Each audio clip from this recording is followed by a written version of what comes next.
Labanan nyo ang grade 9 sa isang singing contest. Duet. At ang representative nyo si Zeph at si Dylan.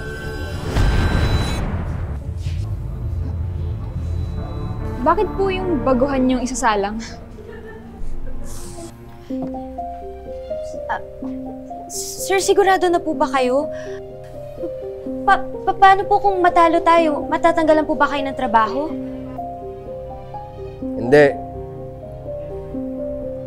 Pero magsusorry ako kay VP Tonet dahil hindi ko raw sinabi sa kanya yun tungkol sa skandal ko.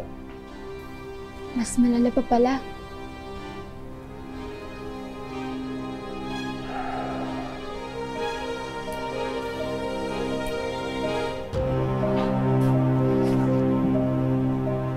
Sir. Hmm. Bakit naman po yung transferin na yun yung kaduet ni Zeph? Bakit hindi?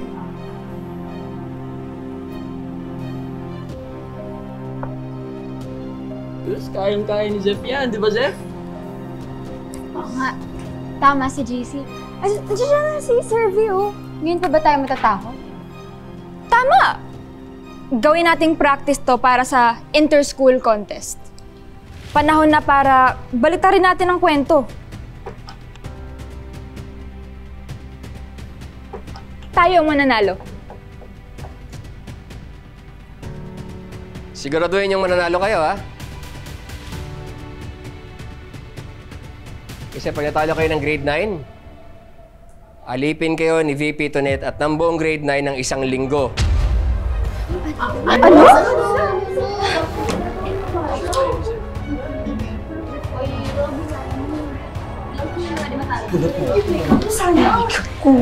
Shut up! Ang contest na to hindi lang tungkol kay Zeph at kay Dylan. At hindi lang duet ang ibibigay natin sa kanila, isang buong show. Tama si Susie Sukas. Livy na lang po. Practice to para sa mga susunod nyong laban para sa Makahay. So we will need teamwork. And I will assign and delegate your roles according dun sa mga na-obserbahan ko nung nag-audition kayo at sa mga klase natin. Okay? Here goes. Marco, ikaw pipili ng kanta mula sa original song list ko.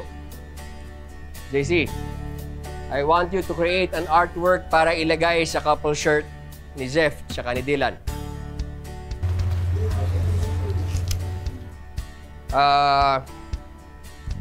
Livy, saka Satsat. Ashley po, sir. Okay. Tutulungan niyo mag-train tong si Zeph. At Zeph, magte-train tayo ng malala para mawala yung stage fright mo. Hindi pwedeng gusto mong maging singer tapos duduwag-duwag ka sa entablado. At ayokong may tatawag sa'yo ng mod doon. Ako lang. Maliwanag? Yes po, sir. Hindi kita marinig. Yes po, sir. Hindi kita marinig! Hindi kita marinig!